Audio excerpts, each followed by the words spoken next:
Hey guys, Zach King here with a Soundtrack Pro tutorial, the first one I've actually done for Final Cut King, and I'm going to just give you a quick overview really fast for those of you who are jumping in here and have never really looked at this interface. So put on your seatbelt and let's get going.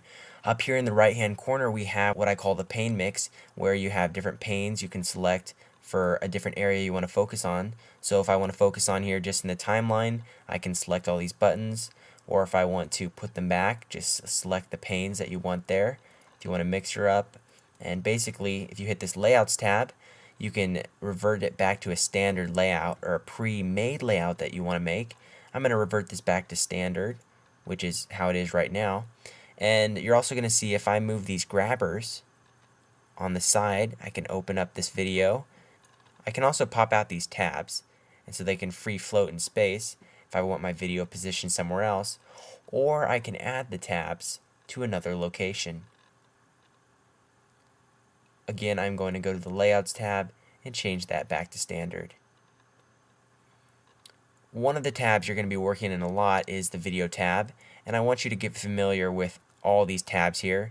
Every single tab you're going to be working in, but especially the Video tab you're going to see here. This plays your video like in Final Cut Pro and corresponds to the areas I'm marking with my playhead in the timeline. The next tab over is the Project tab. This is going to have all the information you need about your project, what's going on in here, frame rates, time code, everything you need to know is going to be in here, and you're going to be working in this tab a lot, so get to know what's in here.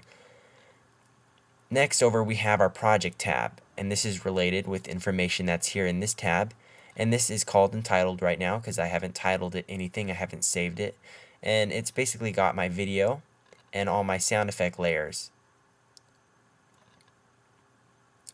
Now the tools up here that you're going to be using the most is your selection tool, the arrow. You're going to be using your time slice tool to select different layers in your audio and video tracks. And then you're going to be working with your blade tool like in Final Cut, and it's the same key command luckily. And then the scrub tool, which you're going to be using to pinpoint exact locations in your timeline. For a quick selection of these tools while you're working, hit the tilde key, which is right above your tab, and it's going to have all the same tools right at your mouse's fingertips. Your mouse's fingertips? Whatever. That's the tilde key right above the tab. Let's go to the global navigation, and that's up here. This wide view of your project that shows the entire span of what's going on. You can grab this, and it's really nice because you can pinpoint areas without having to roll over all the way and then go down and find that one effect that's over here. But what you can do is just select it. It'll put your playhead there and move this up or down and pinpoint that exact effect that you're looking for. So there's a quick navigation tool that's really useful for larger projects. The next thing I want to show you is up here in your ruler. This is your timeline ruler, and basically you've got a selection area, and you can do that by hitting the upper top where you see these tiny ticks. That's how you make a selection. And to get rid of your selection, just tap it with another click and it goes away. The area below that is where you're going to mark your in and out points for looping, and what you can do is just do the same thing, select that area there and make your looping selection, and when you're playing it'll just keep going back to the beginning here when it hits this end. To get rid of this area, just hit Option X. And if you want to just scrub through, make sure you grab the triangle tip on the playhead.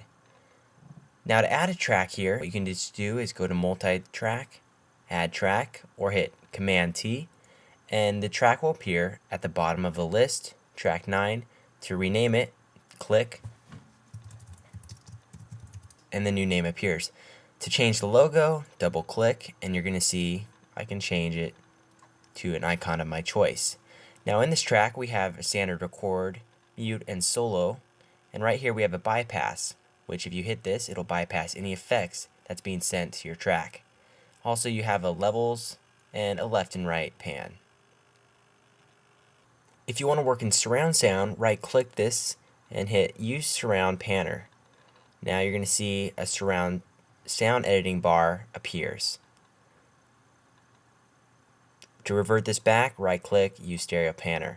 Let's go back up to the top layer and look at something different here. Hit this down arrow button and you're going to see it shows the envelopes here. Now if you want to select these envelopes, what you can do is grab them one by one or select them in a group like I just did and move them around. To add them, what you do is just double click, and you can change them according to whatever you want. You're going to see that your panner also over here is changing while I move that, so you can see how much it's affecting. Okay, let me close this up now. To make a simple trim, what you're going to do is get your arrow close to the edge of these effects here and just make the trim. You'll see your arrow turns into a trim tool, and just pull back. To do a fade in and fade out, what we're going to do is put your arrow to the top half of the clip, and you're going to see as you drag, it creates a crossfade in and a crossfade out. You can do this with any audio in the project. So there's a quick overview. I'm going to be doing probably a couple more parts of this because we have a lot more to cover. The bottom half, we haven't even covered anything about sound effects or favorites or recording or whatever. So this is just your very first part. Stay tuned, finalcutking.com. I'll see you guys later.